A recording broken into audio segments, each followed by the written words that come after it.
so today's video is going to be reading all the new releases in January of 2025. That means all of the first new releases of the year that I'm going to read that I am super excited to read. So, I already started reading 2 of them because both of them came out yesterday. So, I'm going to go through them really quickly and tell you guys when everything is coming out and which books I am so excited to read and which ones, I'm pretty much excited for all of these books. So first off, again, I started reading 2 of these books, and I will show you guys what they are. So the first one is the sequel to Five Broken Blades by May Corland, and that is Four Ruined Realms by May Corland. And this one, I'll give you guys brief synopsises of these books. But I'm actually reading it on Kindle Unlimited because it is free on Kindle Unlimited. So I started it, I think like yesterday morning. I'm only like 25 pages into it because I actually decided to read another book over this one at the current moment, which is the other one that came out yesterday. Because I was feeling a tiny bit reading slumpish, which is crazy because usually I'm not a person that will fall into a reading slump, but right now I was just feeling like very overwhelmed by my current TBR.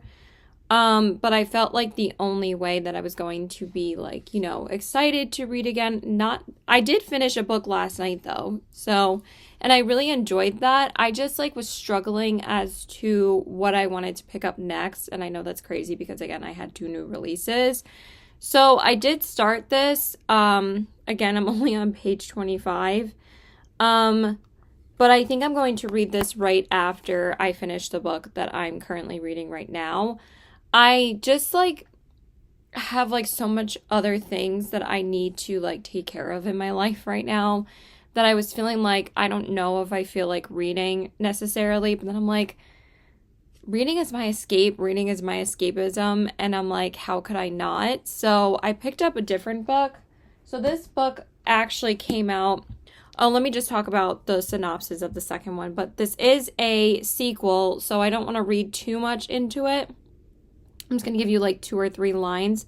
So this one says, the lies are bigger and the plot's more treacherous when your favorite backstabbers return in this mind-blowing sequel to Five Broken Blades. The king of Yusan may be the greatest liar of them all. His sister's ring is in his sights, and he will do anything to get what he wants, even manipulating the 5 blades to steal it. Bonded by deceit, the blades must rely on their skills to pull off King Jun's pursuit or risk his legendary wrath. That's all I'm going to say. This synopsis is actually doing a really good job of not spoiling, though, which I do appreciate because I really honestly hate when the synopsis like gives you way too much information. It's like, this is actually a very concise but good synopsis of things to come in the series. So, and actually, we just found out that it's going to be a trilogy because guess who decided to announce the 3rd book on the release day of this one yesterday? Miss May Corland, and it's called 3 Shattered Souls, and it's coming out July 25th this year. But everybody was very shocked that this series is only going to be 3 books, because everybody was expecting that it was going to count down from 5 to 1 because there's 5 Broken Blades, 4 Ruined Realms, and now the 3rd book is going to be called 3 Shattered Souls. So, but I'm still going to read the 2nd book. I'm super hyped. It's just starting off a bit slow for me, so I think I'm going to read this book over that one. I'm literally going to read that book like starting tomorrow night, though, depending on when I finish this one. But I don't think I'm going to have any trouble binging this. And that is No Place Left to Hide by Megan Lowley. I have raved about this author before, and I was so excited for her next book to be coming out. I just accidentally forgot to talk about this in my January TBR video. So I figured I would highlight these new releases anyway in this vlog. So far I am on page 53 and I'm loving it so far. I think that this is the exact perfect time for this book to come out to pull me out of feeling reading slumpy. And so far I'm absolutely hooked. I cannot wait to get home later to read this. So it says she had the perfect life, or so they thought. And you guys know that I rated her first book, That's Not My Name, 5 stars. I absolutely devoured it. I loved it. So I'm super excited to read this. She is just so masterful at the YA thriller. And that's basically what people are saying in the rave reviews of this book, and I think I'm going to absolutely love this one as well. I'm already hooked on the plot of this one. So it says, to Brooke, image is everything. She works hard to maintain perfect grades, perfect looks, a perfect life, especially after the incident that threatened it all. Getting into her dream university puts her that much closer to a fresh start. How can she say no to celebrating with all of her classmates? Hanging out with her crush by the bonfire is the perfect end to the night. I'm literally up to that part right now. That's just what currently happened, is they're all at this Ivy League party, because they all got into Ivy League schools, and they're all celebrating, and Brooke is with her love interest right now, hanging out at the party, and then something fucking crazy happens, and I can't wait to read more later. Except it isn't the end. An old SUV starts aggressively tailing Brooke and her best friend on the isolated road toward home. Someone thinks they know the truth about the incident, and they won't stop until it's all out in the open. This terrifying drive is about to bring out Brooke's worst fears if she survives it. So excited for this. It's so good. So that also came out yesterday, and I literally just picked it up from Barnes & Noble yesterday. And then we will talk about my most anticipated read of the entire year. It's coming out in January. Can you guess what it is? I'll wait a minute. Well, I won't wait a minute. That's too long. But, okay. So, the next one is obviously Onyx Storm by Rebecca Yarros. I mean, hello. So excited for this. This comes out January 21st. Of 2025, and everyone is waiting on the edge of their seat. Sorry, my dad had to tell me something about driving, so I'm gonna have to go the other way. But I really want to Taco Bell today, but now I have to go the long way, which is fucking annoying. But I might just eat something else. I might just get McDonald's instead. I might just do that, and then go to Target and get my nails done and go home, because Taco Bell will actually be a fucking bitch to get to now. Sorry, but it's not the most convenient location, so from where I have to go now, because I have to go the other way, but also, yeah, I'm gonna have to go the other way. Whatever. So, yes, Onyx Storm, which is the third book in the Empyrean series by Rebecca Yarros, and everyone's waiting on the edge of their seat. I am not going to read the synopsis of this one. I want to go into it completely blind, even though we have a general, feeling of what's going to occur, but also I think Rebecca Yarros is so amazing at writing cliffhanger endings. Honestly, the cliffhanger at the end of Fourth Wing and Iron Flame, holy fuck. So everyone is so excited to read it. I think I'm going to lock myself in my room for 2 days straight just to read this book. You best believe I'm going to be at Target picking up Onyx Storm the day it comes out. I don't even care what I'm doing, what my plans are. I am literally going to devour this book so hard, it's not even funny. It comes out Tuesday, January 21st. I don't think I have any plans that day.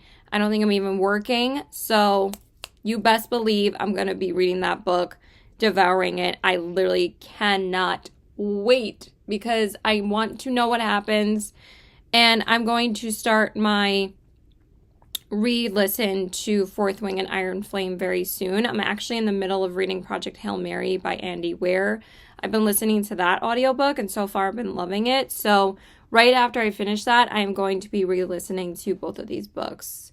Hopefully I'll have enough time, because I am planning on starting my reread very soon. Probably the middle of this week or the end of this week. So I really want to re-listen to both of them. I feel like I get so thrown off re-listening to books, but I really do want to re-listen to both of these, and also I've never been able to listen to the audiobooks because I just read both of them physically, so now I am dying to listen to them. Okay, then next up, the next new release.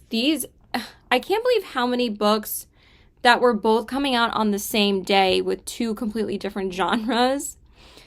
because this is a thriller and a romance, and it's funny how like a thriller and a romantasy came out yesterday, but I heard that For Ruined Realms is not leaning as much on the romance because honestly, those books, I really wouldn't call them romantasy. I would just call them high fantasy because I did get the high fantasy feeling reading the first book, so I'm so excited to read the second one. So anyway, the next one is Frida McFadden's The Crash, and this is her next thriller book. Honestly, this is really the only thriller from Miss Frida McFadden that I have on my radar to read anytime soon because honestly, like I said before, I want to read different thriller authors. Like I read Alice Feeney's Rock, Paper, Scissors. Literally is the second book that I read this year and I really enjoyed it. So I want to give like other thriller authors a chance because I haven't really been loving Frida McFadden's books lately. But I am fully intending on reading this one, and this one comes out January 28th. And this one, I'll just read a really brief synopsis because I read the synopsis in my TBR video. So it says, the nightmare she's running from is nothing compared to where she's headed. Tegan is 8 months pregnant, or Tegan, I think, alone and desperately wants to put her crumbling life in the rearview mirror. So she hits the road, planning to stay with her brother until she can figure out her next move. But she doesn't realize she's heading straight into a blizzard. She never arrives at her destination. Stranded in rural Maine with a dead car and a broken ankle, Tegan worries she's made a terrible mistake. And that's all I'm going to leave it at. So I'm excited for that one. It kind of sounds similar to like Never Lie and heavily very similar to The Boyfriend as well. So, was it The Boyfriend?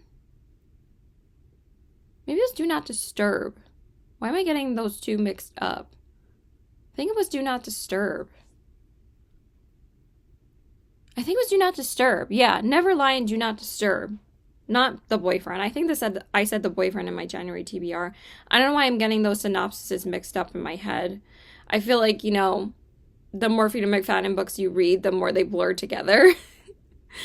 And then the last one, which I'm very excited for. I actually read the first book in this series back in November, and or October. It was October, and I gave it a 5 stars. I absolutely loved it, and it was Out on the Limb by Hannah Bowen Young. So the second book, Out of the Woods, is coming out the same day as Frida McFadden's book, and I plan to read this as my last book of 2025 of January. And I'm really not going to say anything about this because I don't want to spoil it. And again, I kind of want to go into this completely blindly. But this is Sarah and Caleb's story from the first book. And if you guys read the first book, they are Winnie and I don't know why I can't remember the male main character's name in the first book, but it's basically their best friends or her best friends. And they get very close to her love interest as well. So I'm not going to read the synopsis because I really want to go into this blindly. And I don't want any spoilers or anything because I'm very excited for that book. So I am actually really anticipating a romance read this year, which usually my romance and most anticipated romance reads don't come out until like Abby Jimenez and Emily Henry and Annabelle Monaghan and Carly Fortune, and Allie Hazelwood actually comes out in February. But there's a lot of good, highly anticipated romance reads for me this year, but I am very excited for that one. I'm more excited for that one than the Allie Hazelwood release because I'm still working on reading Allie Hazelwood's other books first, and I wanted to see what the reviews of that book was going to be first before I read it. It's called Deep End. That doesn't come out until February, but honestly, I barely have any February releases besides that one and the second Crimson Moth, which is Heartless Hunter by Kristen Ciccarelli, and that's it. So I'm going to be reading like more series in February and catch up with those. But January, we had a lot of good releases, so I'm very excited for them. So I'll check back in with you guys when I finish No Place Left to Hide. Bye. Okay, so hey there, guys. So I already finished No Place Left to Hide by Megan Lowley. I just finished it literally like 10 minutes ago. And this was the perfect book for me to keep on reading because I think I've been getting really good at this point about like picking books that are either going to make me fall in love with reading again, or just something that I know is just going to suck me in. It's going to be super fast paced, super short. And this was really good. This was really good. But I'm giving it a 4.25 out of 5 stars. But I was feeling like really reading slumpy. I was like, I really am just overwhelmed by my TBR right now. There's a lot of books that I want to get to this month, but obviously this was one of them, and this was really good. It wasn't as creepy as her debut, and I honestly think that's one of the best thrillers I've ever read. I think it was amazing, but this was still really good. There were a couple parts that shocked me, but I wasn't really as creeped out as the first one, but this was still really fun. This was a lot about just like backstabbing bitches and backstabbing friends, and it kind of reminded me of like a another version of Gossip Girl, to be honest, because this girl Brooke thinks that she has everything, and then there's something that happens one night at a party and kind of ruins like her reputation. So like basically there's this girl named Claire, and her and Claire used to be best friends, and then Claire just kept on doing things to her that made them like grow apart. Like Claire was always trying to one-up her all the time. And Brooke's best friend became this girl named Jenna, and Jenna was always defending her, and you know, Jenna wants to invite her to like this party one night, and I think I said they get invited to like this Ivy party because they're all like getting into like these Ivy League schools, and what's her name? Brooke didn't really want to go because her reputation was already, you know, on thin ice because of what happened that one night. That we get like, this is taking place on what happened that night, and currently the situation that Brooke and Jenna are in after the party. And it basically happens like the present day basically happens in like one day and one night, like until midnight, and basically like nothing good happens after midnight. So that's basically what happens. They're basically like in a car chase trying to get away from these suspected stalkers that are stalking Brooke, and it's kind of a little bit inspired by Good Girl's Guide to Murder, but not the same whatsoever. But there is like a similarity where, you know, in the third book in As Good as Dead, like there was somebody stalking Pip. Is her name Pip? Was it Pip? I can't remember. Oh my god. I'm all over the place with this review. But there was like one point where I was like, what the fuck? Because like, you know, you always think you can trust the main characters, and there's always something that happens, and it's like, what the fuck, you know? So it's kind of like a unreliable narrator kind of perspective too. The first That's Not My Name was not like that. But again, the twist in That's Not My Name like really shocked me. This one was not as shocking, but there was a couple parts where I was like, what? Like my jaw was on the floor. So it was still really, really good. I really liked it. I kept on going like this every time. I was like, what? So yeah, I really enjoyed it. It was really fun. So I definitely am glad that I decided to read this first. And I'm like, I just didn't want to wait. It was like sitting on my bedstand. I'm like, read me. Because I'm like, I know that this is going to be my perfect cup of tea right now. So it was great. It was so much fun. So I'm going to take a little break right now. What else was I saying though? I feel like I was saying them. Oh, so Jenna becomes her best friend, and Claire is like back in, Brooke's, why can't I remember their names? Brooke's life, taunting her and always making fun of her and wanting to one-up her. So there's like a constant like hate oh my god, words. Brooke has like this constant underlying hate for Claire, and things start escalating, things start happening, and that's basically what happens. And Jenna and Brooke in the present day have to get away from these two stalkers, or one stalker. We don't know if it's one or two people. So, yeah, a couple things happen where I'm like, what? So, I would highly recommend this still. It was still a great read. So, yeah, still really liked it. I haven't found any 5 stars yet this year. I've read 5 books so far, and it's only January 9th, so that's pretty good. I'm still keeping up with my pace of what I'm reading, so that's good. Hopefully we'll find a 5 star at some point. I'm kind of getting a little annoyed that I haven't, but at the same time, like, I'm sure I'll find a 5 star once I start reading some of my other reads that I'm really excited for.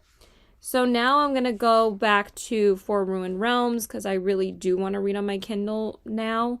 So I'm just going to bring this to work and read it on my break and hopefully get through more of this tonight because I would like to finish this by like Saturday night, most likely. So that's like still quite a few days, like that's like 2 or 3 days from now. So I probably am going to read on my break at work and then read a bit after that. So yeah, that's pretty much it. I'm very excited to see where this book is going.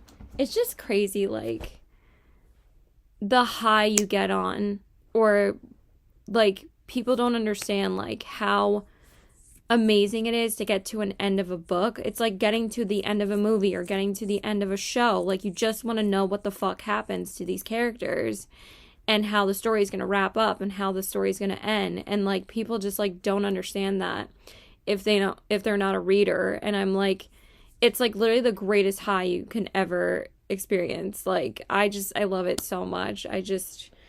This did really make me want to read again, though, and make me fall in love with reading again. So, because, like, after You with a View, I really wasn't feeling like picking up a book. And then when I picked this up, I was like, this is absolutely perfect. And I'm so happy that I did. So, yeah, now I'm, like, really excited to read again. So, but I still need to take some breaks. I mean, I only have a half hour until I have to get ready for work. So, I don't really have that much reading time right now.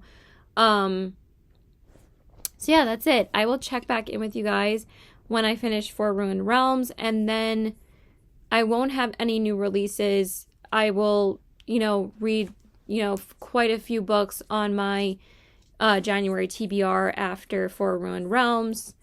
And then we are preparing for Onyx Storm, but that's like the only other new release that I have, but that's not for another 13 days. So countdown to Onyx Storm is less than 2 weeks away. And I can't wait. I'm so fucking excited. So yeah, next up will be For Ruined Realms. And I will check back in with you guys then. I don't think I took any reading clips of me reading this unless it's on my phone. I'm not really sure. Oh, I did. No, I didn't. I did not. I guess because it sucked me in too much. I didn't take any reading clips of me reading this. So I'm sorry. I read this mostly like last night and this afternoon. Like yesterday I got like 150 pages into this. So I still read a lot. And then today I just banged out the last 100 pages. I actually did get up early today because I couldn't sleep past 10 a.m.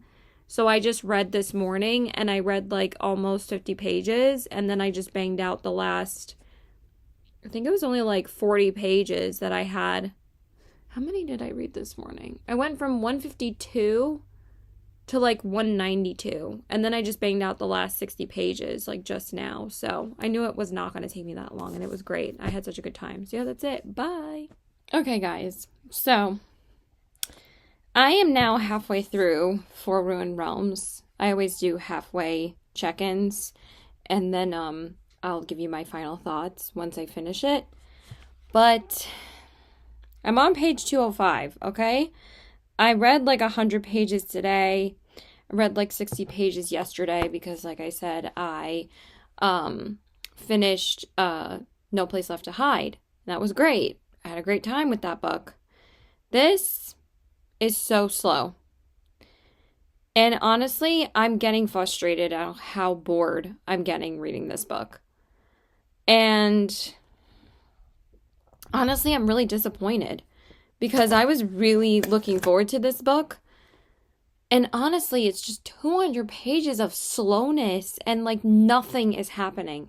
Absolutely nothing is happening. Like literally 100 pages in, we found some dead priests. I'm like, okay, that's interesting. What happened to them?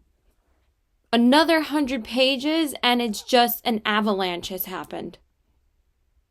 And that's it. That is all that's happened in this book. And I thought, there would be like other assassination attempts on, other enemies that they have. And no, literally nothing has happened like that.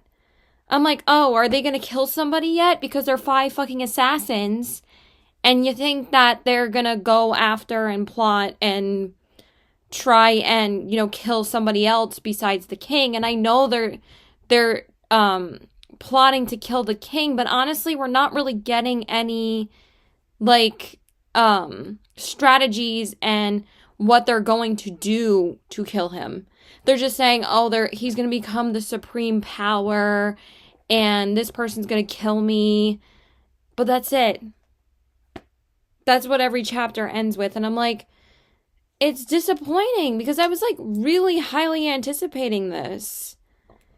And I'm really hoping the second half picks up and gets better. But I fear that this is not going to be action-packed until like 75% of the way through.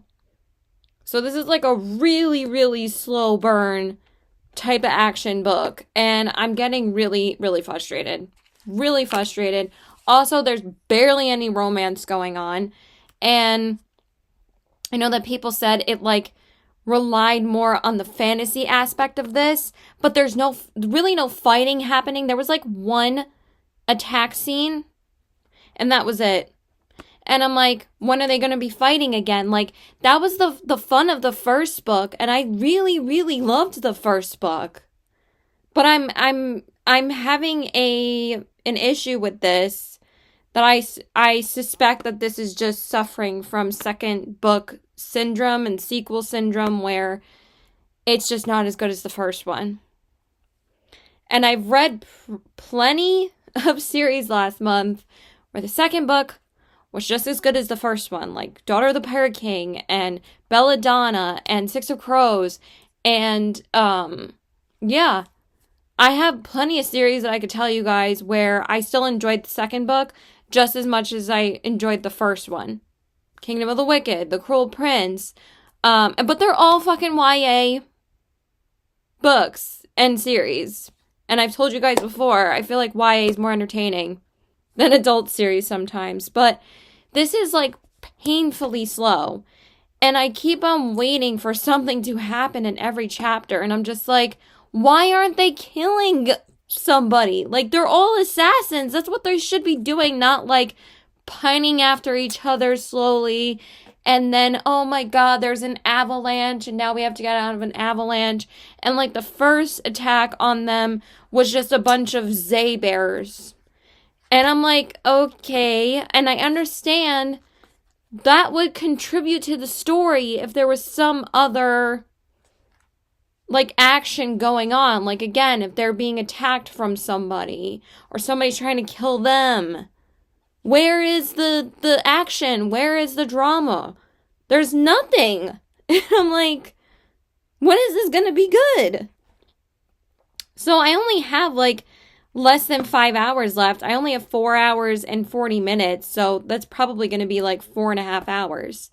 So I'm going to read a bit more tonight. I'm not going to read right now because I'm literally so frustrated with this.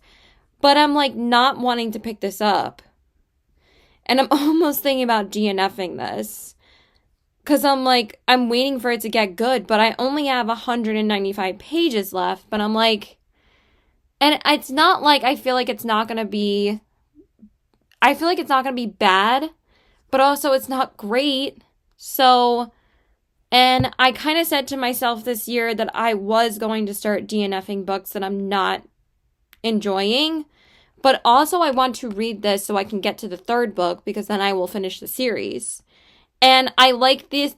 I like her writing. I do. I think her writing's good. But it's like, you just cut out all the action.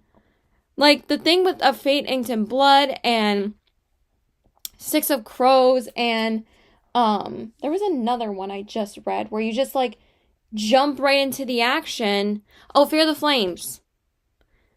Literally nonstop. But also, like, I don't really care about these characters as much as I did about the characters in Six of Crows. And there was this hilarious comment on Goodreads that somebody said about 5 Broken Blades and 4 Ruined Realms. So they left this comment about the second book. And they said, be prepared for the Walmart Six of Crows. They're back with their horny angst for each other and pining for each other, and nothing happens, or so, like the slow burn pining is back or something like that. It was so funny, and so many people were laughing hysterically because they're like, the Walmart Six of Crows had me sent me, I mean. And I keep on thinking about that every single time I'm reading this, because it's like, but I cared about them in the first book. I was interested, and oh my god, like, the build-up in the first book was so good. I gave it a 4.75. I really, really liked that book a lot.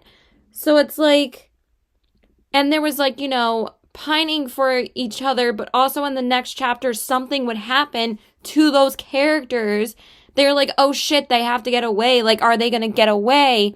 And then there was, like, another, like, ambush that would happen. And then there was more action that would happen. And then, like, you would get some more of the characters' love stories. And I just feel like this is slow burn pining and no action whatsoever. And we're barely really getting that much progression in the plot, too. So I feel like this is just a filler book. And I probably had a better time with Reckless, to be honest. But I think this is going to be already one of the most disappointing books that I've read this year. And it's only January 10th. So I've been wanting to pick up this book over this book because I've been dying to read this. And I feel like this is the romantasy I'm going to want to read because I'm in such a romantasy mood right now. And this is A Fire in the Sky by Sophie Jordan. This is only 320 pages. And I bet I'm going to freaking love this. So, I don't know. I'm just so bored. I'm just really, like, wanting to pick up something else right now. And also, I'm re-listening to Fourth Wing, and I'm marking my progress in that. And it's so crazy how Rebecca Yarros hooks you from the very first chapter. And that's why Fourth Wing is the most popular romantasy of the past 2 years. Because you are so hooked and so interested and so invested in the story and the action. And there's so much action that happens in, like, the first 100 pages of the book. Like, honestly, the first 50 pages of the book, you're already hooked. So, but I did see in the reviews of, but I'm reading A Fire in the Sky next. As soon as I finish this book, I'm definitely, you best believe I'm jumping right into that book. But, from the reviews I saw, people were saying this is so much better than the first book, and I'm like, I don't think it's better than the first book so far. Like, I'm literally just, like, waiting for something interesting to happen. I'm like, where is, like, the plotting to assassinate against somebody or to kill one of their enemies? I'm like, nothing is happening. And I'm getting frustrated and annoyed. Like, I feel like it might pick up. I was, like, thinking past 100 pages, I was thinking it would pick up. And it didn't. And then now I'm halfway through. I'm like, okay, maybe it'll pick up after this. So I don't know, y'all. I don't know.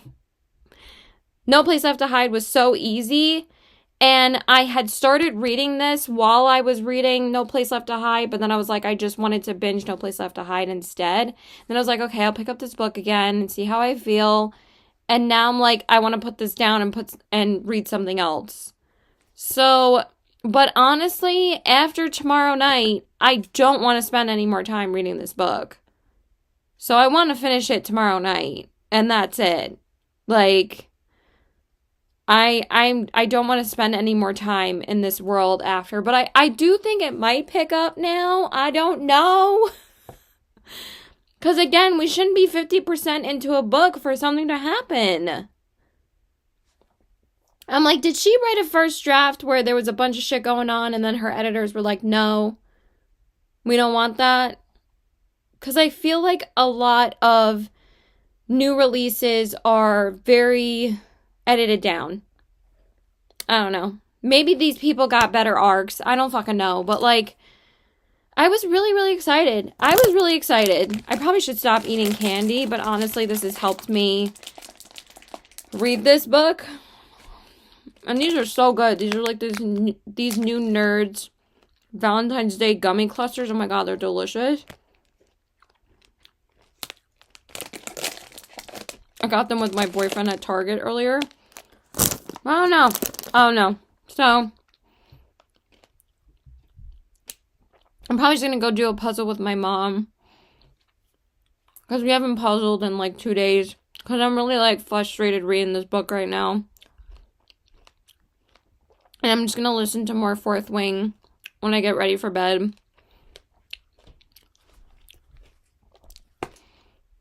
But I don't know. I really don't feel like wasting the time anymore. So, maybe I should put it on Goodreads and say, should I continue this book or pick up A Fire in the Sky? Because, like, I just have such stress DNFing. But I don't feel as bad DNFing books on Kindle Unlimited because they're free. I didn't spend money on the physical book. So, like, I feel a lot less guilty when I do that. But also, it's like, I feel like it's just wasting my time. But at the same time, I'm also wasting my time reading a book I'm not enjoying. But I also do want to continue this series in July. But also, I really thought this was going to be action-packed. Because that's how they marketed it. I was so excited when I saw the reel promoting this book. I watched it like 10 times. It was so cool. But honestly, now, I don't know. All right? Because the next book that I'm going to read is going to be Onyx Storm in this video. And I already know it's probably going to be my favorite book in this whole video. Because I'm going to rank them, and it's probably going to be number 1. So I don't know, y'all. I really don't. So I will check back in with you guys probably when I finish this book, because I'm still going to finish it. I'm really not looking forward to it. But I think maybe it'll be worth it, but I feel like it's only going to be like the last 100 pages. So I really hope I don't read another 100 pages of filler right now, because I'm going to be pissed. Because it's only a 400-page book. It's also a little bit shorter than the first one, but it wasn't short enough for me to be worried about the length.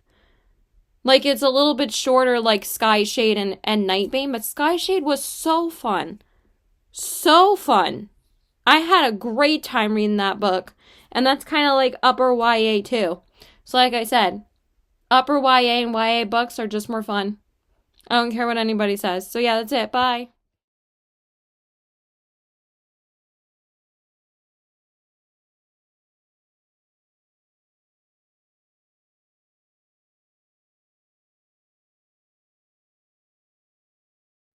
Okay, so hey guys. So I finished For Ruined Realms by May Corland like an hour ago. I finished it at like 1:15 in the morning. It's now like 2 a.m. Like 2:10ish. But anyway, I did not like it pretty much at all. And like I said before, literally nothing happened in like 390 pages of the book. And people were saying like mostly everything happens in like the last few chapters out of the like 2 and 3 star reviews that I read on Goodreads, because like I said, I wanted to go, I don't know if I said this actually in this, I might have said it in something else, that I wanted to look up 2 and 3 star reviews of the book to see what other people thought. And basically it was the same thing that I was thinking. And you know, not everybody always has the same opinion about every book. So like sometimes like I don't like reading negative reviews out of a book that I love. But like with a book that I'm not enjoying, I'm like, am I the only person? And then like I want to see what other people are saying. And then they basically said the same thing. And what sucks is that I was so looking forward to this book. This was my most anticipated release besides Onyx Storm this month. I was so excited for it because, like I said, I gave the first book a 4.75 stars. I really enjoyed that book so much. So, like, basically, the last, like, fucking 15 pages was like a whole nother author was writing the book. And, like, it was fast paced, and I was like, oh my god, what's happening? But, like, at that point, it just felt like a totally different book. Like somebody got killed and they're running away from the guards and whatever. And I'm like, oh my god, we're finally getting some action at the very end. Because literally, like, there was 300 and basically like 390 pages of zero action happening. And the only killing that happened from these assassins were killing these guards in this temple they were trying to get into, and that was it. And basically all of like the plot and like storylines that were happening led to pretty much nowhere. And that was like the most frustrating part because like she introduces this character, she introduces this storyline, and we're like, okay, where is it leading? Nowhere. It was just like, it was so disappointing. And I was like, really, honestly, I was so sad after I read it because it was like, honestly, I enjoyed Reckless more than I liked this book. Because at least in Reckless, you had like Peyton and Kai's banter that I thought was better written than the banter between these characters in this book. Like, it was barely funny. Again, like, nothing was really happening. And I'm like, I was forgetting who the characters were. Like I said before with that other person that compared like 6 of 5 Broken Blades to 6 of Crows. It's like good writing versus like me. I don't want to say bad writing because I still enjoy her writing. I'm just gonna say mediocre plot points, I guess. Because like when you read 6 of Crows by Leigh Bardugo, it's like Leigh Bardugo has this amazing way of making you care about her characters so much. And I think that's why those books are so damn popular because people absolutely adore the characters of those books. And like the just I don't know, just like there was just nothing that happened in this. So I'm giving it a 2.75 out of 5 stars, and I really am shocked that I gave it under 3 stars. Like, I thought it would at least be like maybe a 3-star read, but no.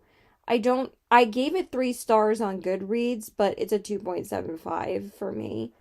But this is probably going to be my most disappointing book that I read in this video, and also probably my lowest ranked book when I do my final ranking at the end of this video, because I'm actually going to be reading them throughout the month because my other 2 new releases don't come out until the 28th, and I'm probably not going to finish those until the 31st. So, yeah, at least now we have the countdown to Onyx Storm. I'm so excited. By Rebecca Yarros. I think we have 10 days, y'all. We have 10 days. Less than 2 weeks. Yeah, I'm so excited. I cannot wait. I think when I read this book, I'm I'm not going to give any updates while I'm reading it, just so you know, because I'm not giving any spoilers. I'm just going to be like, my mind is blown, but I'm probably not even going to say a word. I'm just going to say, I'm starting Onyx Storm, I'm locked in, and I think I am not going to leave my house for 2 days. I think I am just going to be like to my mom, I'll be like, if anybody bothers me, I'm going to like throw something at the wall. I'm going to be like, I am going to be locked in, sitting in my room, wearing my noise canceling headphones, and if anybody bothers me for 2 days, I'm only going to come out to eat dinner, and that's it. And then I'm going right back in my room and reading this book. I don't care. I do not care. So I cannot wait. So at least, there's letdowns of, releases, and there's good books, and there's amazing books, and there's okay books, We're not always going to have the same experience about our reads. So, did I say that the third book is coming out in Five Broken Blades in July? Let me just say that real quick. So I was trying to see, like, if anything else, I don't know why I'm talking so goddamn loud. I was trying to see if, like, anything that was, announced about another book in this, series. And then, literally on the release day of For Ruined Realms, May Corlin had posted on her Instagram, be ready for July 25th, 2025 for Three Shattered Souls. And apparently, it's going to be a trilogy. When everybody thought that this series was going to be 5 books, because everybody thought it was going to be like a countdown of like 5 to 1, because it's 5 Broken Blades, 4 Ruined Realms, 3 Shattered Souls, and then 2 in 1. So, like, I was reading, like, the comments on Instagram, and some people were like, wait, it's only going to be a trilogy? We thought it was going to be 5 books. So, like, what do you mean? So, like, other people are, like, confused. But then there was also another comment that somebody said could be I don't know why they said it could be a spin-off. And then May Corlin commented on that comment, and she said, possibly, wink, like, with a winky face. And I'm like, wait, what? So, like, where is this series gonna go? But also, like, I don't know, after I'm still, like, up in the air. I'm probably still gonna read Three Shattered Souls just so I can finish the trilogy. And I have a feeling it's gonna be better than this one, because usually, like, the middle books tend to be my least favorite. But I loved Foxglove from the Belladonna trilogy. I loved Daughter of the Siren Queen from the Daughter of the Pirate King trilogy. It's not really a trilogy, it's more like a duology, and then the third book's like a standalone spin-off. But I still consider it a trilogy in my head. And then what's the other one? Service in the Wings of Night. I really liked the second book, so Ashes in the Starcursed King. So, like, there's a lot of good second books out there. And I know Quicksilver and Fear the Flames sequels and Phantasma's sequel and Contra. I know I'm going to love all of them. So, Fearless is not a sequel. It's the last book in the Powerless trilogy. So, yeah. That is it. I'm going to go. I'm tired. I want to watch The Perfect Couple now. I've actually been watching The Perfect Couple, which is based on the Ellen Hildenbrand book. Still have not read any Ellen Hildenbrand, because a lot of people have, like, very mixed reviews about her books, and people said that this was better than the book, and, like, all my friends told me to watch this show, and so far I'm really liking it. So yeah, that's it. Bye. Okay, so hey guys, so apparently I can never shut up in this video, so I'm just gonna make this a really short clip. I made the executive decision that I'm just going to make the Onyx Storm vlog its own vlog, the Onyx Storm clips its own vlog, because this video is just so long that if I included the Onyx Storm vlog clips, it would be over 2 hours long. So this video is already an hour and 50 minutes, so that's, like, ridiculous. And also, I cut out another clip when I was talking about Out of the Woods, so sorry, it's ending so abruptly. But literally, it was just me rambling for 5 minutes about what happened to my fingernail that you guys, like, just don't need to know. I just had, like, a bandage on my finger. It's just, like, my fingernail's gonna fall off because I'm damaging my nails from the gel. So, there's that. And, you know, this week has just been fucking lovely.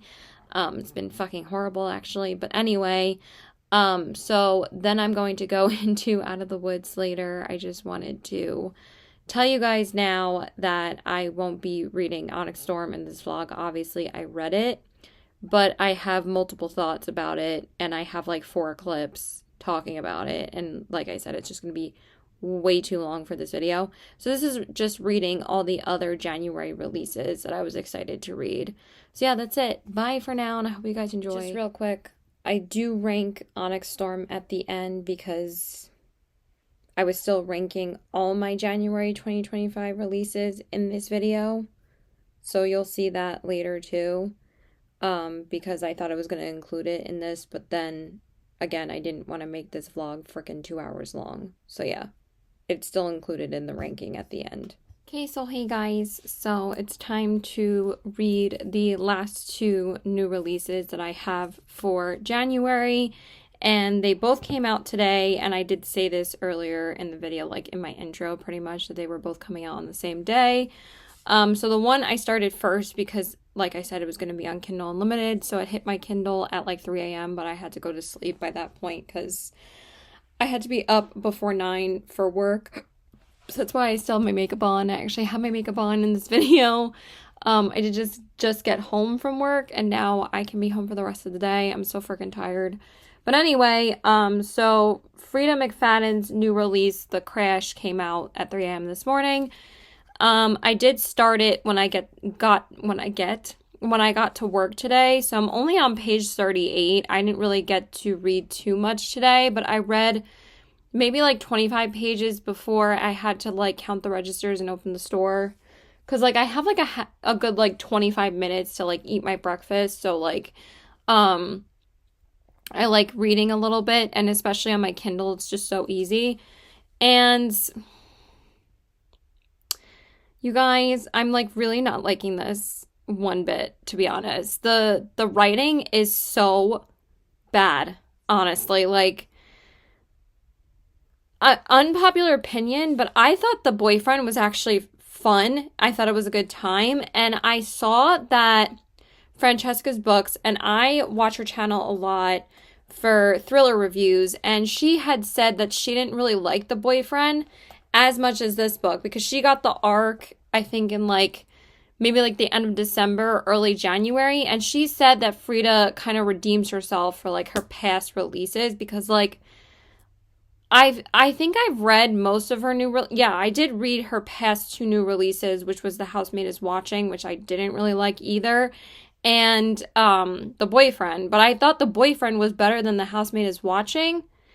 And honestly, this writing is just so repetitive, and it's just like, I don't know, I'm just like not really liking it at all. But like, this book is only fucking 5 hours long, so it's not like it's, I was intending on binging the book today because it'll probably take me less than 5 hours to finish because it's probably like 300 pages. So I was just going to start binging it now all the way up until when I go to sleep, and then probably give my review tomorrow. But like, so far, it's just been so stupid. Like, some of the things that the main character has said, and that's been a lot of people's complaints with Frida McFadden's books, is that she keeps on making the main female characters especially pretty dumb. And people are like complaining that it's like, even though she hasn't really done anything yet that like would make her like make dumb decisions. Basically, she got R-worded by this guy that owes her a lot of money, and he ended up having an affair with her. And the fact that the guy is even mad at her about getting pregnant when they used a condom, but obviously probably the condom broke, and he's like complaining that I should never use this condom brand again. I'm like, meanwhile, you're the one who had an affair. I'm like, how the fuck are you mad at her? You R-worded her and then you got her pregnant, but it's her fault, obviously. Like, she's seriously, like, victim shaming already, and that kind of bothered me. I'm like, what the fuck? Like, obviously he's gonna be pissed about it, but it's like,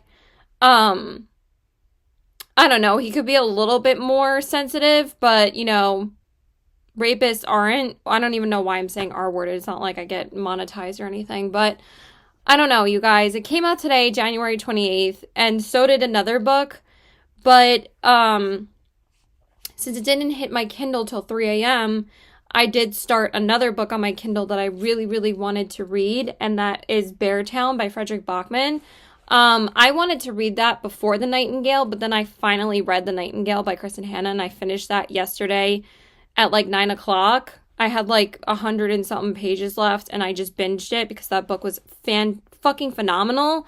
That it's like, after reading like some really, really good books the past couple of weeks, this is just like so mediocre and so subpar. I'm hoping it picks up because, like, I don't know, like, her writing does not like have any suspense to it anymore. It's just like repetitive and dumb, to be honest. And I really do like Frida McFadden's past books, but I haven't had a hit with her since, like, the Boyfriend, I felt like was her strongest release last year, but I thought that The Housemaid and the Never Lie were her two best books. I love those books so much. Never Lie legit creeped me out. I loved that book. But, like, people have been complaining that they think that her, like, releases are just going downhill. And then she's releasing another new release this year called The Tenant. And that comes out, I believe, in the summertime this year. So I'm going to have to do another whole 2025 releases, like part 2 of like ones that have been recently announced.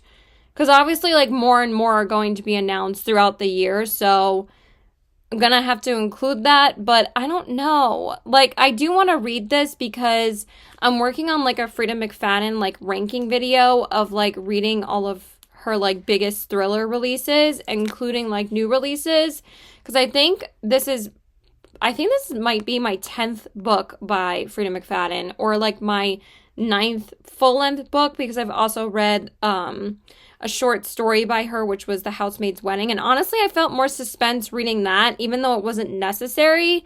I felt like that was a little bit more suspenseful than this shit. So far, it's just not really good at all. So, I don't know, Frida, what you doing? What you doing, girl? All right, I know the thing is that I know you're better than this, okay? I really hope it picks up, because if it doesn't pick up by like 100 pages in, I'm gonna really question wasting my time reading this, because Beartown is so good so far. It's my first book by Frederick Bachman, and I've been dying to read his books, and I wanted to read Beartown before the winter was over, and also I really want to read it because I want to watch the HBO show. Because everyone's been talking about Beartown lately, and even though it's like an older book, and since I just read The Nightingale, which also has been buzzed about so much this past year, that it's like, I don't know, I'm just like not in the mood for bad writing. But like, maybe I'm being a little harsh, but I'm still trying to give it a chance, and I'm basically almost 40 pages in, and I'm like, what am I reading? What am I reading? So it started off really promising the first couple of pages, and then I was like, what the hell is this? So I don't know. We'll see. That's basically what it's about. And then there's this car crash that happens in the beginning of the book, hence why it's called The Crash. So anyway, we're going to open up my Amazon package because I did get the other new release today. And for some reason, I can never open these, you know, just ripping the label off. So we're just going to cut it. Sorry, not sorry. But this is the other new release that I was waiting for, and I honestly feel like this is pretty short. But this is probably going to be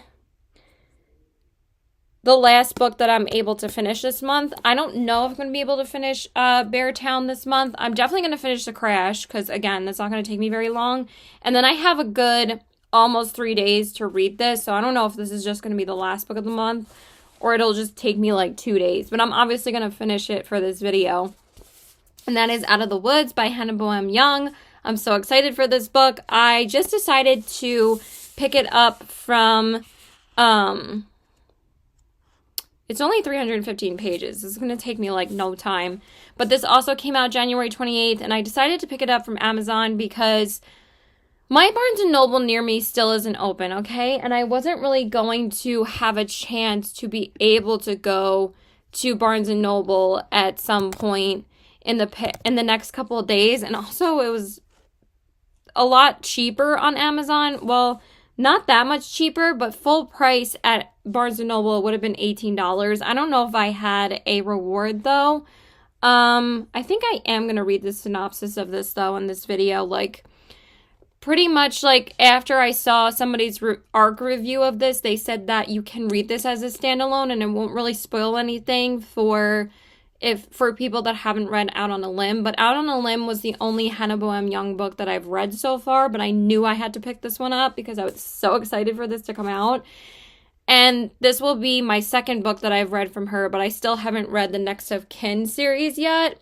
But her series are kind of like interconnected standalones, so like I think Next of Kin, you have to read the first book first. But with these, I don't think it's as essential from one of the reviews that I read. But you guys know I absolutely adore Out on a Limb. That's one of my favorite romances that I read in the second half of last year.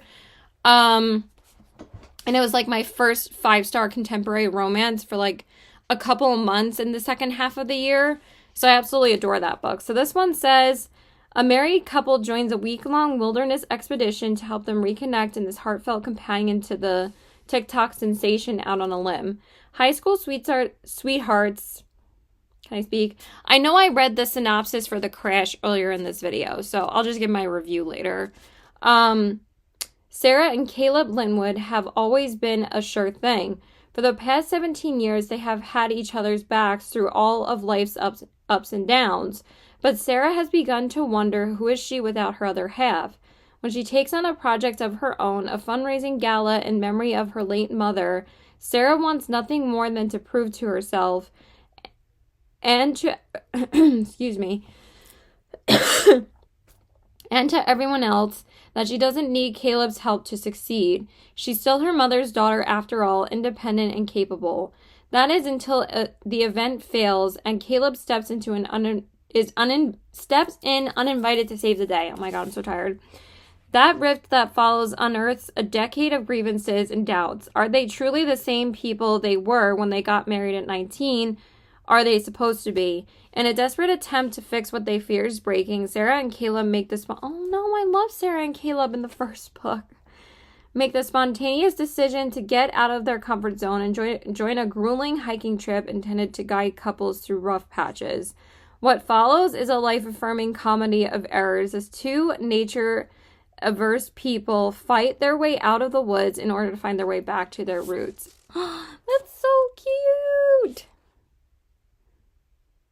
Well, Elena Armas wrote a blurb up here, but I'm not really a fan of Elena Armas's writing.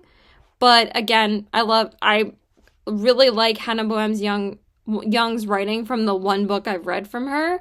So I'm hoping this is going to be a 5-star because, like I said, Out on a Limb was so good.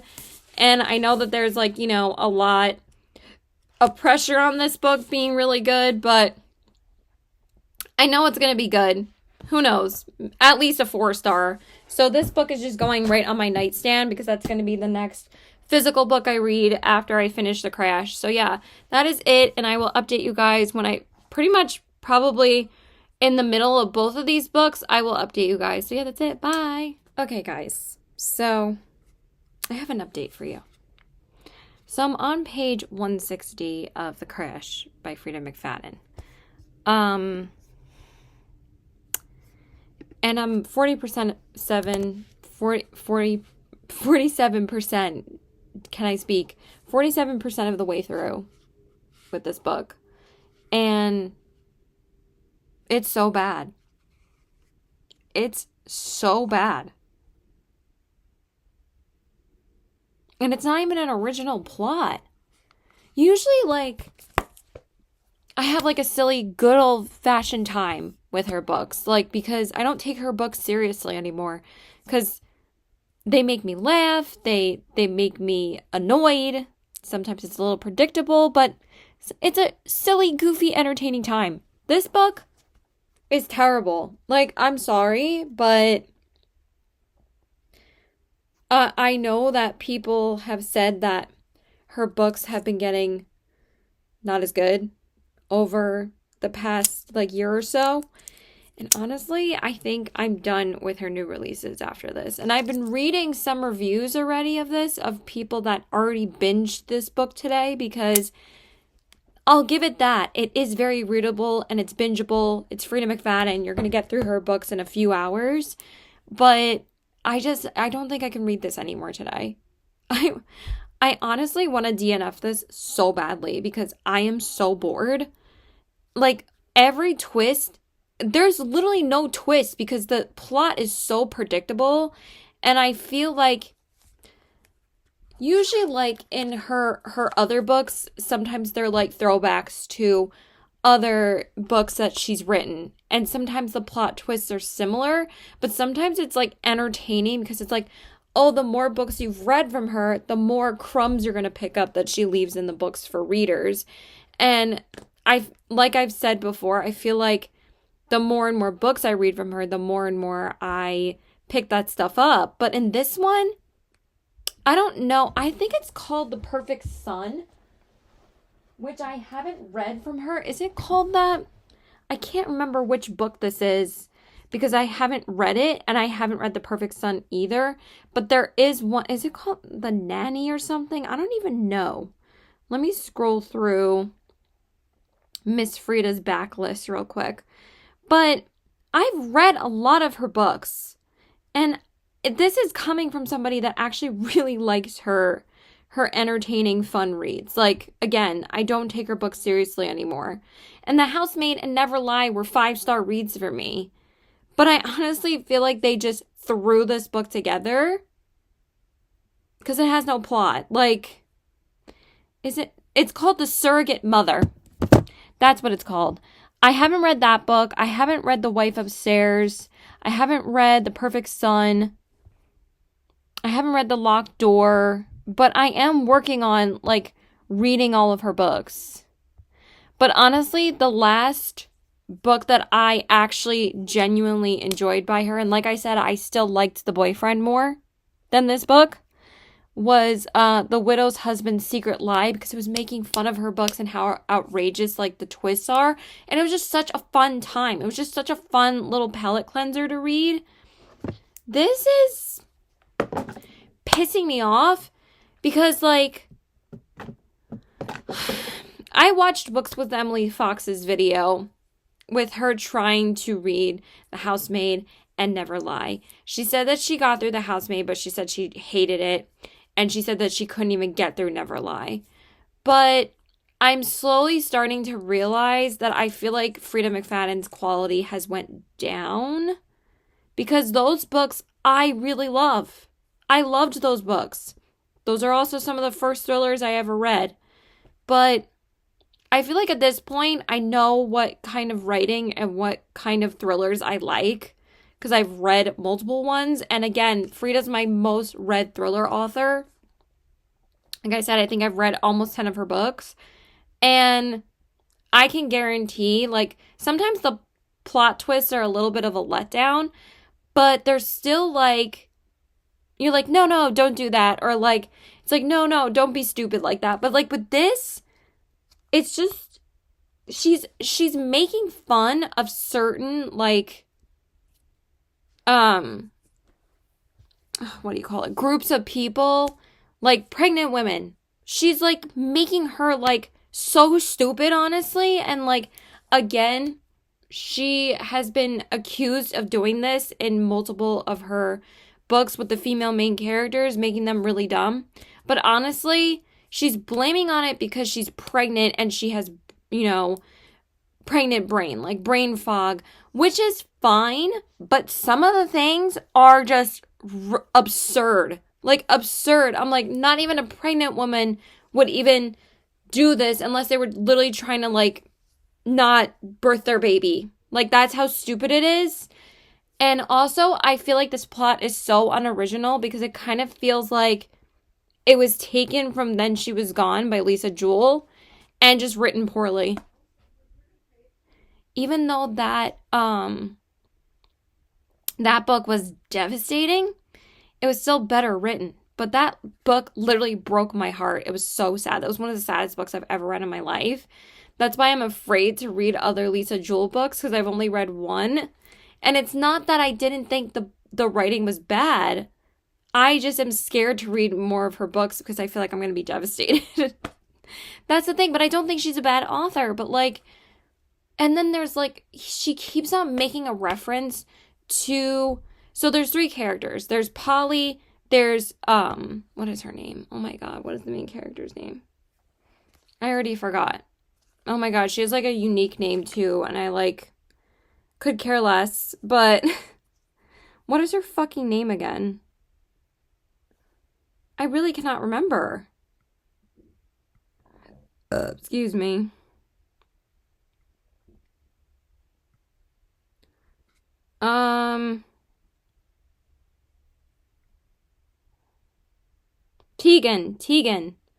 Tegan, whatever. Who cares?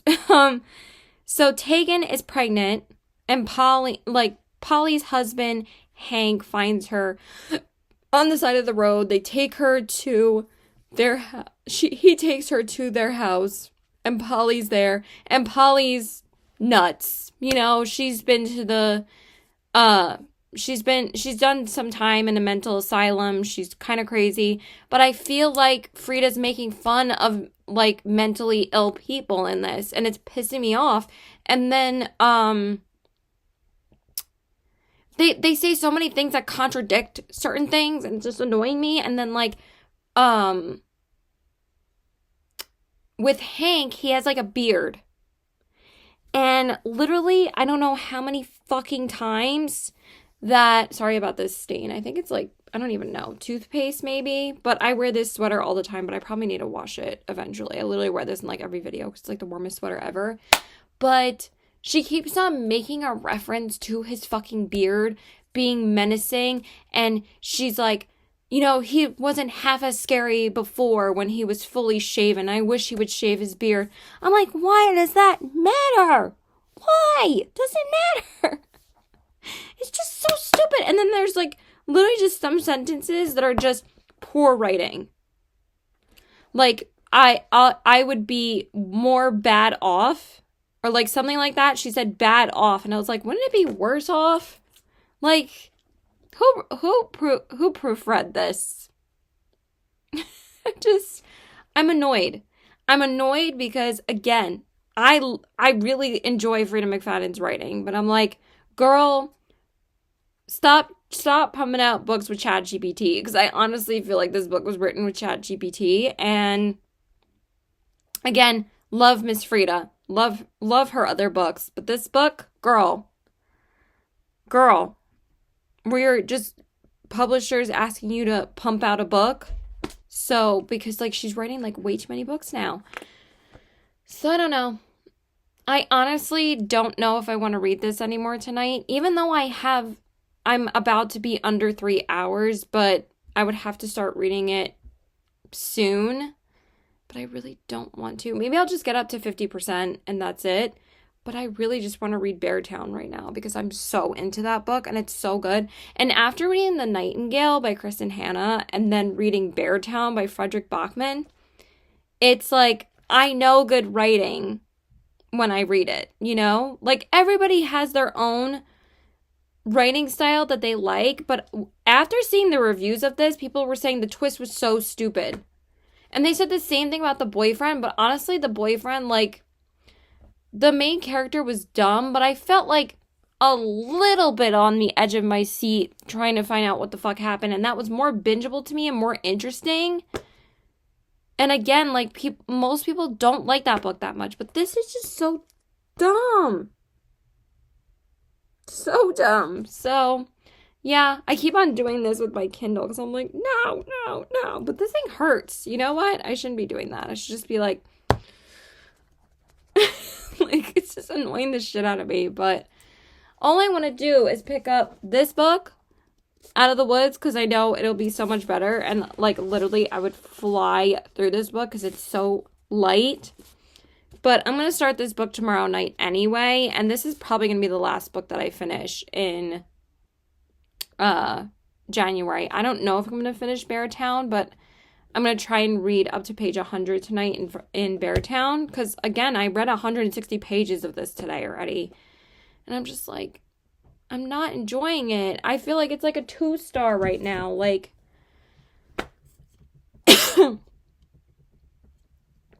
honestly, the twist is going to piss me off. But like, honestly, the plot seems so similar to The Surrogate Mother. And I'm just going to say it because I don't want to spoil it. But it's like, again, nobody watches me anyway. So what's the difference? Like, basically, she's trying to steal Tegan's baby. And I already figured that out because Polly can't get pregnant. Polly is Hank's wife. But also Polly is crazy. So, but she warned her to not take Benadryl for her ankle because Tegan has a broken ankle, so she can't get out of the bed that Polly bedriddened her to because her mother died in the basement and oh gosh, so stupid. But also, Tegan doesn't have a phone, so she can't call for help. So that's like the one thing that actually makes sense in this book. But other than that, I just don't feel any edge of suspense at the end of each chapter. And usually she's really good at leaving cliffhangers at the end of chapters that like you just want to read more and more. But this book is making me so frustrated. So this is definitely my least favorite book I've read in the video besides Four Ruined Realms. But like I've said, there's a lot of disappointing new releases that I read last year as well. So take that for what you will. I mean, I read some... What were the other books I read in this video? Onyx Storm. Fantastic. 5 stars. How did I forget? I love that book. But damn, the FOMO that we're gonna have. Waiting for that new release. I can't even, but I've gotten it out of my mind at this point. And No Place Left to Hide. Oh my god, No Place Left to Hide was so much better than this.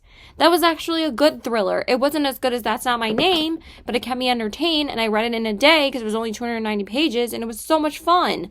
But like this, it's frustrating me. And then, yeah, that's it. And Four Ruined Realms was terrible, so I think Out of the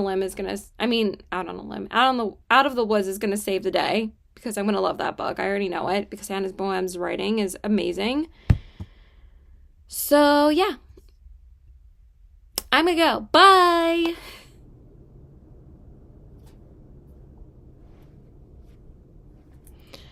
We're going to address that in a minute. But, anyway.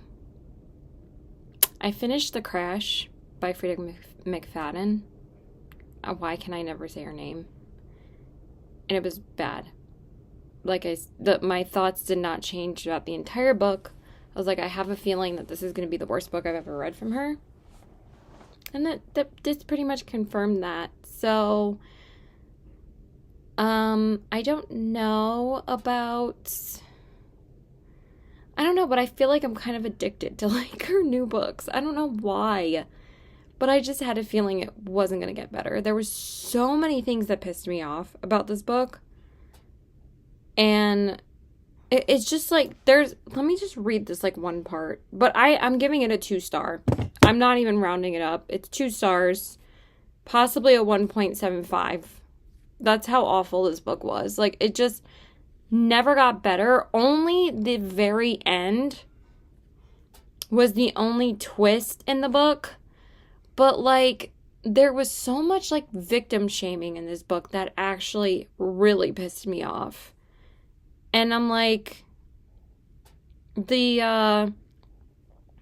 main character, Tegan, even though some people are saying in their reviews that she's smarter than the main character and the boyfriend, and I would say that's true, but also you're comparing, like, two really stupid female main characters, one against the other, and they're just like, no.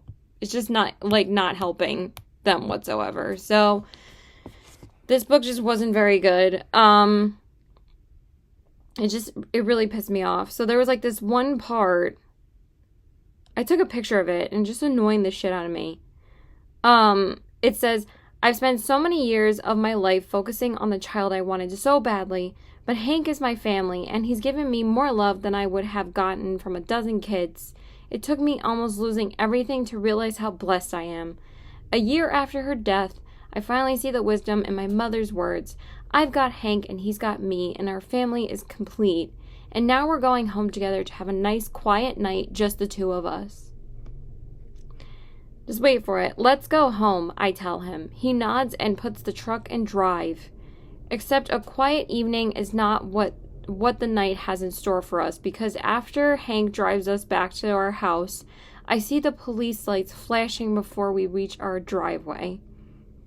We even reach our driveway. Tegan told them what we did. It's all over. They're here to take Hank and me to jail. And whatever, it's a spoiler, but honestly, you're not really missing that much, because it's just literally the next chapter. They're not that was the only interesting part, is that they weren't there to arrest them. They were there for something else. But it's like, the fact that they both, especially Polly, gets away with what she did, literally made no sense. But it's because, like, the main character owes her, like, a life debt, because really the main villain is somebody else. And yes, sometimes, like,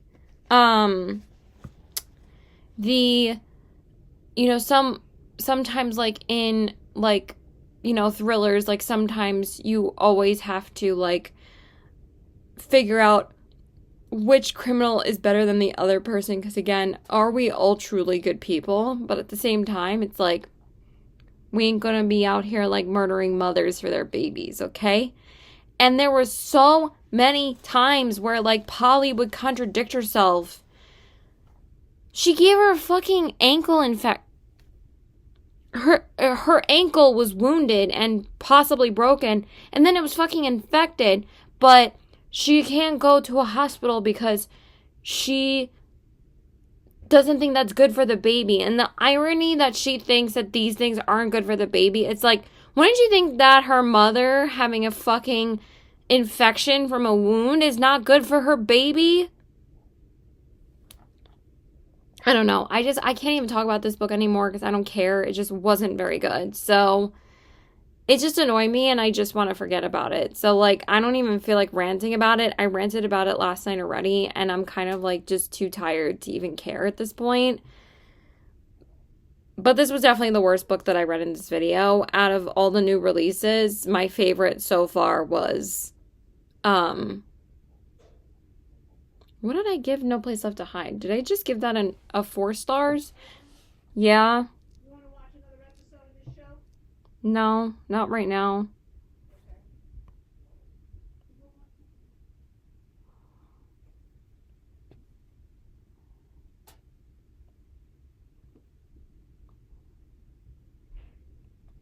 I really don't want to. They wanted to watch a show, but I really don't care. I don't want my mom to see this. What was I about to do? I forgot. Sorry, I got thrown off from my mom. But 14 people liked my update on saying that this book is not very good. I said this book is still pretty bad. All the twists are still pissing me off so much, and the characters are so stupid. What the fuck? And 2 people said, no, not my Frida. And, well, one person said, no, not my Frida. And the other person said, no, please. I find that I enjoy her older books much more. And I agree. And again, this is from somebody that actually really likes her books. I just thought the boyfriend was just, like, wacky in the way that Frida books are wacky and funny. And just, like, I don't take them seriously. But it just wasn't good. I think I gave this one, I gave it a 4.25. Okay. So No Place Left to Hide was definitely a way better thriller than this one, because that one sucked me in, and it was just better writing. So yeah. Anyway, so the next book, like I said, we're going to read is Out of the Woods, and this is going to be the last book that I read in this video by Hannah Boehm Young. I'm so excited to read this book. I think I'm just going to start reading this tomorrow. My boyfriend just said, wasted reading. But I know that this book is going to be great because I already love Hannah Boehm Young's books. I just feel like with Frida McFadden's writing, people are saying like you're pumping out too many books too fast, and it's just like it's like quantity over quality at this point, when it's like, you know, a lot of people have already binged this book in a day, and I couldn't do that to myself. Like, I literally just could not read the book anymore yesterday. I'm like, I can't do this. So I think I got like almost, I think I got like 55% of the way in last night. And then I think I got like 60 or so percent into it before I went to see my boyfriend. And then I like read some while I was out because I usually bring my Kindle with me when I'm with him. And then I just finished like the last like 20% when I got home. And it's just like, the only thing I can give it was that it was fast paced. But other than that, it just like, it was so boring. And also like, there were so many things wrong with what she was saying about the characters in the book. Like I said, there was so much victim shaming. There was so much like stupid shit that the main character did, like just because she's pregnant. Like, you're gonna say all pregnant women have like pregnant brain? Like, no, not the stuff that she was doing. She's like, it like everything that they said was a constant contradiction. And it was just so absurd. And like, yes, these things would never happen, but at the same time, like sometimes like your suspense of what do you call it? Suspense of disbelief can only go so far. And it's just like, this book was just like, it wasn't like absurd enough. I feel like sometimes like there's those books where it's like, oh my god, this is so crazy and this could never happen, but also like it's extremely entertaining and like you're on the edge of your seat because it's well written. This was just like so poorly written, and I'm like, what the hell, Frida? Like, what am I reading? Like, there just like comes a point where I said before, it's like what the hell is falling? Jesus. What the hell is going on? My life is in shambles right now, I feel like. I don't know why this is falling. Sorry.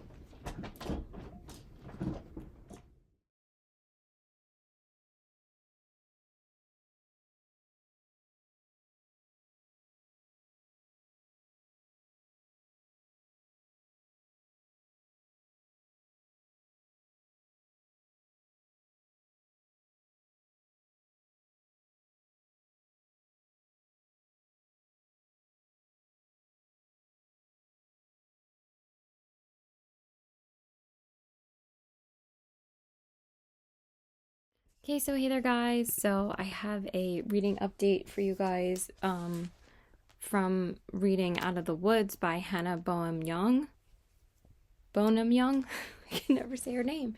I'm not exactly halfway through yet, but I don't think I'm going to have time to make a halfway through update tomorrow.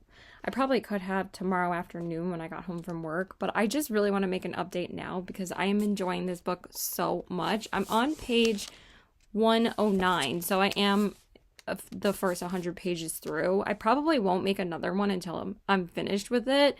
It's just that I've been having like the best time. I swear, Hannah Boehm Young's, oh my god, Hannah Boehm Young's writing is just fucking hysterical. I'm laughing so hard at some of the things that she's saying. I have to read you some of the quotes because I'm literally dying. And it's just like, it's not even just like one little thing. It's like the entire page. And it's just hysterical. Like, let me see if I can find. There was this really funny one that like, let's see.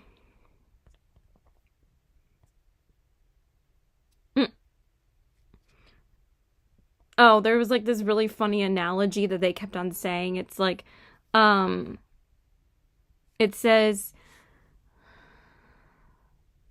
I place both of my drinks onto the coffee table, then stare at the cuff of my cardigan. What if Caleb and I are like a nice, cozy sweater, a favorite sweater, the one you cannot wait to pull out as soon as the weather turns, the one that you've worn through your highest highs and your lowest lows, comfortable, dependable, but one day you notice a broken stitch and tug on the thread a little too hard. Then you keep tugging and tugging, trying to find the end of the loose thread. But instead, the whole thing falls apart and you're left wearing nothing. Your tits out to the wind with a pile of yarn at your feet. This is so good. But like, she has like this great way of like portraying a message, but the way that she communicates it is emotional, but also like with a bit of humor. And I feel like when it's humorous, it's more memorable. And it's just like, oh, I love it. And then it says, then I guess you'd pick up the yarn and kit and knit another sweater. But it'll never be the same, I say, looking at her, allowing her to see the fear behind my eyes that I've tried so hard to hide from her for so long. And then she says, well, is that such a bad thing? She throws the phrase back at me with a coy smile. You want to change, right? And then she says at the end, it says, you and Caleb made a beautiful sweater together, babe, but it's been over a decade and clothes wear out over time. Maybe it wasn't made well enough to begin with, considering all that you were going through when it was first put together and how young you both are. But now you have a chance to make something new, something that will last, and the yarn is good. And then it says, this analogy is getting old. And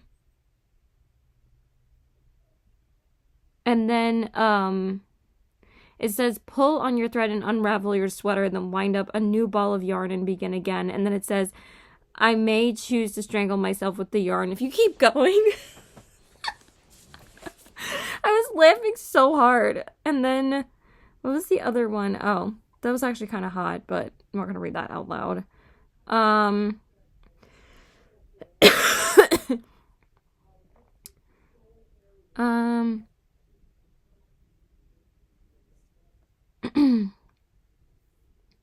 No, not that.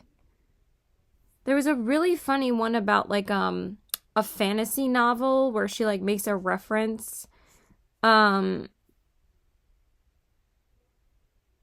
Oh, it's right here. It says, Caleb has his head down, his shoulders hunched, and he's been eerily quiet. I decide to leave him to whatever disassociative survival mode he's fallen into. About an hour ago, I began pretending I was in a fantasy novel, and this was my unlikely band of heroes on a righteous quest. But then my imagination got away from me, and I almost made myself cry thinking about the love interest I lost in the war 2 years prior, who I'd sworn to avenge, so I had to come back to reality. Nobody writes like her. I swear, like, she's becoming one of my favorite romance authors, like, just as good as Abby Jimenez. Like, I want to read all of her books now. I think I might even love her. I think she's tied with Abby Jimenez, and I really love Emily Henry, too, still, and Annabelle Monaghan. She kind of, like, is like if Abby Jimenez and Annabelle Monaghan had a baby. And I feel like that is Hannah Boehm Young's writing. Because of like the beautiful like emotion that she portrays in Abby Jimenez's writing, and then like the also emotion that Annabelle Monaghan has, and also like the quirkiness of both of their dialogues. Like it's just so good, but like also her writing just seems so real and so natural and so raw, because this is actually based on her relationship with her husband. I feel like when the author writes about their firsthand experiences, except for It Ends With Us by Colleen Hoover, but I actually really liked that book. I know, unpopular opinion. I mean, it's one of the most popular books of our time, so it is what it is. I didn't read anything from Colleen Hoover last year, though. I was not wasting my time, but I still have Verity. We might pick that up one day, but like basically, it just really shows in her writing that like she could have maybe not every single detail, because I'm sure like there's some things like in the sexual department that she probably didn't. Also, probably her husband was probably like, no, I don't want you to talk about that, because it might just be a Sarah and Caleb thing, but who knows. But also, it's like such a beautiful homage to like her relationship with her husband, because in real life, like Hannah and her husband. And she said that in the author's note. And like I said, the author's note like made me cry. So I don't know. I'm loving this book. I'm so glad that I'm ending the month on a high note, at least. And like I said, this is so short. It's only 315 pages. So I'm going to read probably like 50 pages more before I have to go to sleep. And I'm probably going to watch some YouTube and whatever. But I want to get through as much as I can in the next 2 hours. I have like a good 2 hours, so that should get me through at least 50 pages or more.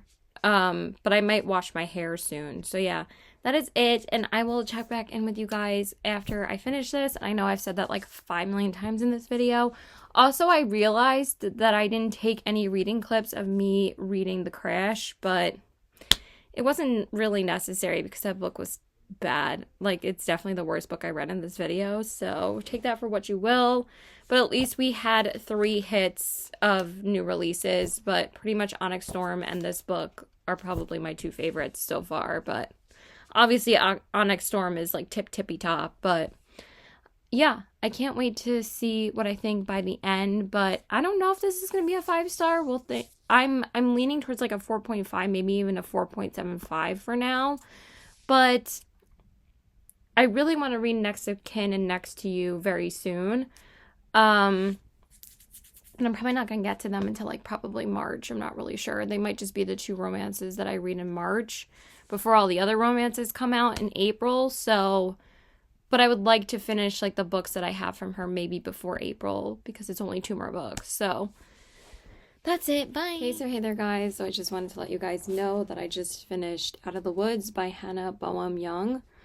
I can never say her name.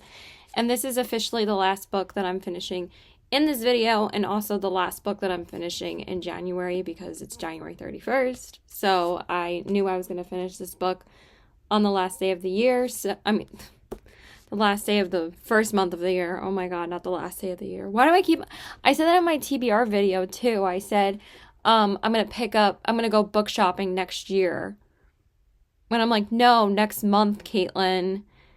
And I think because I knew I was already going to go book shopping February 1st. So that would have been next month, which is tomorrow. But like, anyway, just finished it. And this is officially the last book that I finished in this video. And the last new release that I had to finish in January that I planned to read. I know, of course, there were a bunch of new releases this month, but that came out in the beginning of 2025 in January. But these were the 5 books that I really did want to read. And I really liked this. I liked this a lot. I actually teared up a little bit at the end, like at the very end. She just knows how to write romance. Oh my God. She's just like so good. So good. I think I'm going to give this, I'm thinking like maybe a 4.65. I kind of feel the same way about this book as I did about The X-Files by Jessica Joyce. It just wasn't quite there for me to be a 5-star. It wasn't like matching out on a limbs feeling that I had, but I still really, really liked this. It was just so good. She just knows how to write romance, and I really enjoy her writing. I'm so happy that I've now read 2 books by this author, and I'm really, really starting to really love her writing. I mean, I already love her writing. I loved Out on a Limb. So now I just have Next of Kin and Next to You to read, which I'm hoping to get to like maybe in the first half of the year. They're not on my TBR for February because like I said, I want to read Love Theoretically by Ali Hazelwood, and I have another new release that came out in the beginning of January that I want to read in February of a new author that I haven't gotten to. But anyway, I really enjoyed this. I really liked it. Really short and sweet, and I just didn't really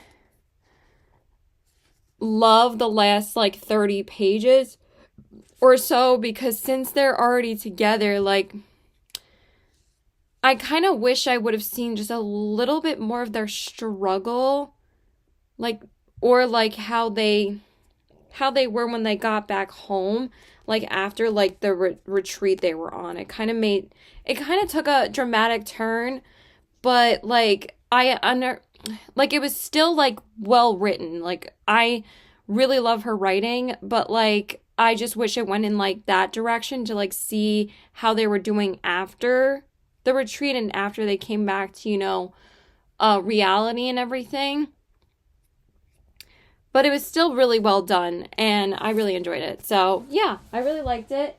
I'm actually in the middle of listening to another new January release. It actually came out, I think, like 2 weeks ago, but it was available on Book of the Month way earlier in January because obviously the Book of the Months for January come out January 1st. And this is pretty much the book of the moment right now, and I put it on my February TBR. I've already been listening to it because I got the audiobook on Everand, and that is The Favorites by Lane Fargo. I definitely was not going to be able to finish this for this video, but so far I'm really, really, really enjoying it. I don't know where I am. Like, I'm on part 3, but I don't have the physical book, so I don't know what page I'm on, but really, really loving that. And then the other new release that I'm probably going to read during Valentine's Day weekend because I really want to read this for that. And also with the romance is Sarah Adams' Beg, Borrow, or Steal. And this one came out January 7th of 2025. So they're both new releases still. And I'm going to try and read as many 2025 releases as I can. There was a lot more releases in January that I was looking forward to than February. So anyway, now we're going to rank all of the books that I read in this video. So we read a total of 5 books in this video, which was Onyx Storm, The Crash, Out of the Woods, Four Ruined Realms, and No Place Left to Hide. Okay, so number 5, I think you guys can guess, is The Crash by Frida McFadden. I really did not like that book. I don't even want to waste my time ranting about it anymore. I just really think that Frida really needs to take a break from writing for a little while, but I feel like she's probably just pressured by her publishers to keep on pumping out books. But like I said before, I feel like her work is now quantity over quality. And I really do enjoy like her older books way more than this new release. Like I said, this was by far the worst book I've ever read by her. Like I said, I enjoyed The Housemaid's Wedding a lot more than this book, so that's saying a lot. So yeah, I gave that a 2-star. I was almost wanting to lower it to a 1.75. I think I'm going to. I just rounded it up to a 2 on Goodreads, but I think I'm going to give it a 1.75. Because nothing will ever be worse than Middle of the Night by Riley Sager. It's literally the worst book I've ever read in my life and the only 1-star I've ever given. But I was really close to giving this book a 1-star on Goodreads. But 2 stars means it was pretty bad for me, but it was still readable. That was the only thing that this book had. Middle of the Night, I literally felt like was a 700-page book.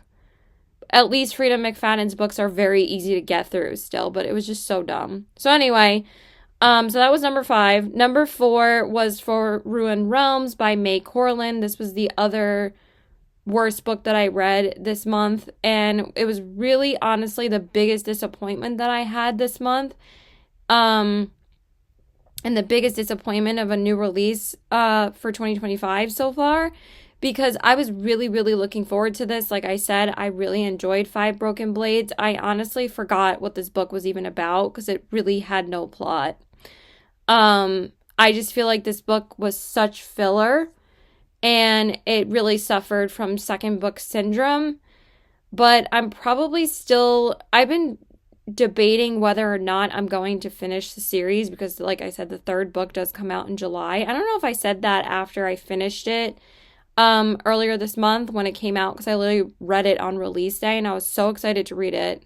Thank God I didn't spend my money on it because it was on Kindle Unlimited, and so was The Crash. So thank God the 2 worst books in this video I didn't spend any money on.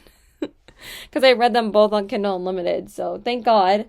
But yeah, I gave that book a 2.75. The third book, I don't know if I said it's called Three Shattered Souls. I really can't remember, like, because I feel like that was like eons ago, even though it's literally the end of January already, and it's 2025. Like, what the fuck? This month went by so quickly. So yeah, that was number 4. Like I said, I gave it a 2.75. I'm honestly thinking about lowering it to like a 2.5. But 2.75 seems to be fair. Okay, so number 3 was No Place Left to Hide by Megan Lowley. I really, really enjoyed this. I liked this thriller way more than The Crash by Frida McFadden. I think I gave this a solid 4 stars. I don't think I rounded it up. I don't think I gave it a 4.25. I mean, if I did, correct me if I'm wrong. I turned on the space heater for like 5 seconds and it's already warm in here. It was like freezing my butt off before.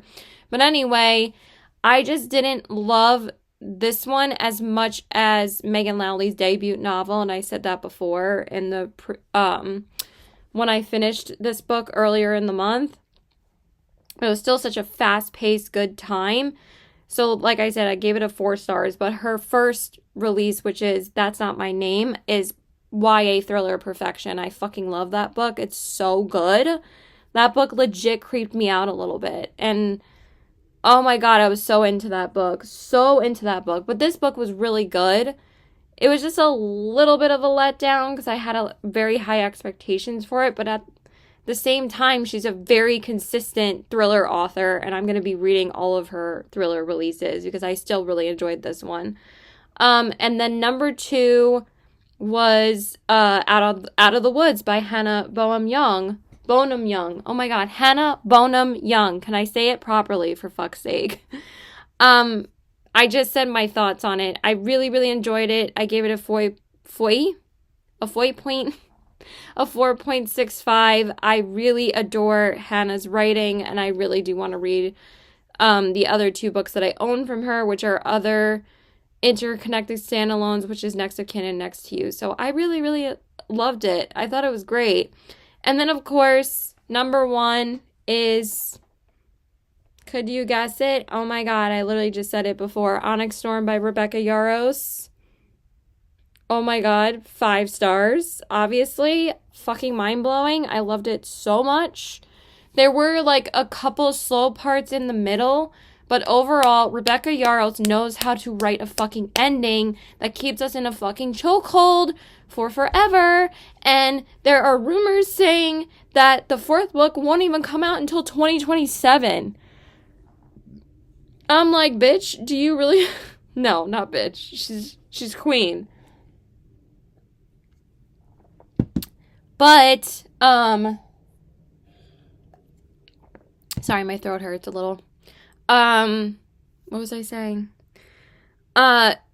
Just because the ending is fucking like crazy doesn't mean that the writing throughout the whole book isn't consistent. I don't just give it 5 stars because of the jaw-dropping ending, but that really did help. And then it's like, I feel like I'm kind of biased with this series because it's like they're always going to be 5-star for me because I just enjoy the Fourth Wing world so much. But literally because of the book hangover that I had reading this book, I had 2 book hangovers this month. I mean, they only lasted like a few hours, but damn, I read some fucking remarkable books this month. Some 2 bad ones, but some really, really good ones too. Like, wow, some really great books. So I think I had a really great reading month still. So yeah, that's pretty much it. I hope you guys enjoyed this video. Oh, but about Fourth Wing and the Empyrean series, I don't think it's going to be 2027. That would be fucking insane. I think people would riot if it would take that long. I'm guessing I think I already said this, but it's going to be 2026. I feel like maybe it'll be like the middle of 2026 or maybe like towards the end of 2026 because she seems to release them in the winter time. The first 2 books came out both in the same year, and then we had to wait like a year or so for Onyx Storm. I think maybe tops it might be like a year and a half, but oh my god, it's so long, so far away. But the good news, which is probably my most anticipated release this year besides Say You'll Remember Me and Contra and Fear the Flames second book. I can never remember the damn name of it. But Quicksilver's second book title got released and we have a release date. It's called Brimstone and it comes out in November. I think it's the 25th. But I'm going to do a whole new video on the rest of the 2025 releases that I either missed or were announced throughout January. And I'm just literally so fucking excited for Quicksilver 2. But it doesn't come out until November. We still have like 8 months. But still, at least we got Quicksilver 2, which is Quicksilver got the world in a chokehold too. Like Quicksilver was probably the biggest book besides was the biggest romantasy last year. So it hit number 1 on the New York Times bestseller list as soon as it got published. So yeah, anyway, let me shut up. I don't even know how long this video is. So I need to end this video. So yeah, but the favorites and Beg, Borrow, or Steal are definitely going to be in my February wrap up because like I said, I'm not going to finish the favorites till probably like Tuesday because I only have 5 hours left already because I was listening to it so much the past like day or two because I'm already addicted. I think it's so good.